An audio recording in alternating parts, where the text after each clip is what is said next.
Let me go back to one of a big show like in comedy history. Like, I think of the Eddie Murphys, the Raws. I think of the Richard Pryors, big, same ones. Yeah. The one that for me, my generation, that really stood out was the legendary Kings of Comedy tour. Yeah. I think when I first saw that, I mean, did I know the comedians? Absolutely. But I think after watching that, they became like mega stars. Yeah. Is that correct? And you were the opening act for that legendary tour. Can you talk to us about that? Can you share some stories? Rest in peace to Bernie Mac. Start with that. Man, rest in peace to Mac him. Man, brother. Yup. Yes, Steve Harvey, Cedric the Entertainer, D.L. Hughley, and again, Bernie Mac from Chicago. Did you know him here living in the city, or did you guys meet doing comedy? No, I mean, I didn't know him before I started doing stand-up, but I met him as a young comic, and he kind of took me under his wing at some point. In fact, we had the same booking manager for a little while as well, and he's like, welcome to the family. But he took a liking to me early on, and to get that position, initially, the plan was to have a local comedian in each market of the tour just open the show, because the tour has shifted. Initially, that tour was Guy Torrey was hosting. Then it was Bernie and Sid, and Steve Harvey was the headliner. But as Steve admitted, he was catching hell following, Sid and Bernie every night, and they didn't want to rotate. So what they did is they said, well, let's get a host. Let's make Steve the host and add another guy. But Steve being Steve, he's still a star. He was the biggest name at that time because he had television and film, whatever, credits. And so he's not going to come out first into a dry audience. So they had a 10-minute window to start the show, where I would be the person to come out as the people are seated and greeted and doing my set, performing.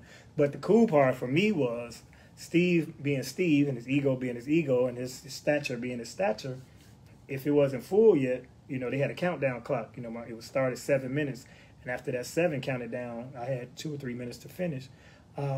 He said, if you don't see me standing there, that means I'm not ready. So keep going. Keep going. Okay. So all the major markets like Chicago and L.A. specifically, it was a 20-minute clock, because he wasn't ready because the crowd wasn't in there. L.A., they laid back. They superstars too, so everybody kind of late. So that was the longest set I did. The L.A. show, I got a chance to do about 20, 25 minutes.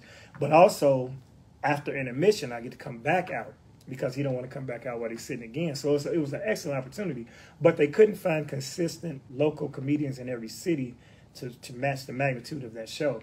So they had split it between myself and another comedian, but he kind of ticked somebody off and got bumped off the tour, so I ended up getting the entire tour for 30 dates. Oh, my God. And it was right before New York. He was a New York comic, right before we did the actual Madison Square Garden, not the theater, the garden. Yeah. And he was in the audience watching. I felt bad for him, but I didn't feel that bad. Because the one that they showed, that was North Carolina, correct? Yeah, that was after the tour. The tour had completed, and maybe 6 months, even maybe a year later, Spike Lee came aboard to direct and film a mock of the tour. All that stuff where they was going to the radio station, riding together in the limo and laughing and joking, they never did. It was 4 limos and a town car on that tour.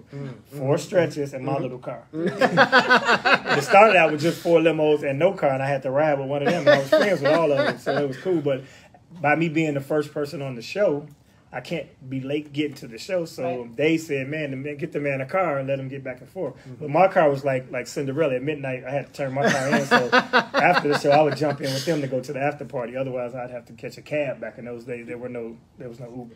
So, I come from music. I come from hip-hop. And I know hip-hop artists were very competitive. I rapped. You rap too? Yeah. Did you? Yeah, I was Gucci D. How about Gucci that? D. Look it up somewhere, man. It surfaced recently, too, with Steve Silcurley, who was here. It was the hip house era in Chicago. Yeah. And then, anyway, but yeah, so go ahead, but make your point. Yeah. No, I'm definitely going to Gucci D. Yeah. I'm definitely Gucci looking at D. it. I'm the first Gucci man. Too, right? Yeah, my son is really dope with it, too. Yeah. So where I was going with this is like hip-hop artists, we're very competitive. If we're doing a show or if we're hopping on a track together, it's to eat them up. Yep. No way you're going to be nicer than me, right? Yeah. Being a comedian with such big names, is that the same mentality? Like you mentioned Steve Harvey and Bernie Mac. Like he knew Bernie Mac just brought a little bit more sauce to the Big Mac. You know what I'm saying? Exactly. Like what's that like? Like it's the same, but it depends on your stature and your level on the show. Like for me, on the Kings, okay, I was not going out trying to compete with the Kings. It was my job to set the table. And if I did it too well, if I outshined anybody, I probably would have got bumped off. Whoa. In fact, I made a point of noticing if I had to, because I had for 7 minutes, 10 minutes, I had an hour set back then. I could pick and choose which bits I did. So if I spoke on a topic and one of them had to say, like Damon said earlier, then I take it out. because I'm not trying to make them have to reiterate a topic. But Bernie was noticing a lot of those things I was saying, Steve was saying, and he was like, "Man, you ain't gonna have nothing left. I see you taking everything out." But Bernie really noticed, and they had friction. Now, fast forward, in May, there's a tour out, Straight Jokes No Chaser. It just wrapped up, but it's Mike Epps, Cedric Entertainer, D.L. Hughley, and Earthquake. So it's almost like the Kings again, right? Yeah. Well, there was also DC Young Fly. I mean, his family be blessed. He lost his children's mom recently. Oh, I'm so sorry to hear that. That was deep. But he wasn't on a couple of the shows, and it was before this tragedy happened. But so I replaced him on 2 shows. Now it's fast. That's 30 years later. I'm not your opener. You know, I'm on the flyer. I'm one of the guys. So I'm coming in gunslinging. Like I'm trying to blow everybody out.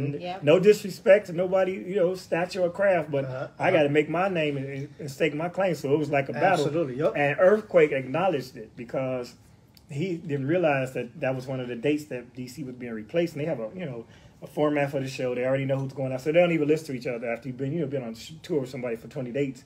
You heard everything they gonna say. You know the material already. So he knew that it would be the opening act, then it would be Mike, and then it would be DC Young Fly.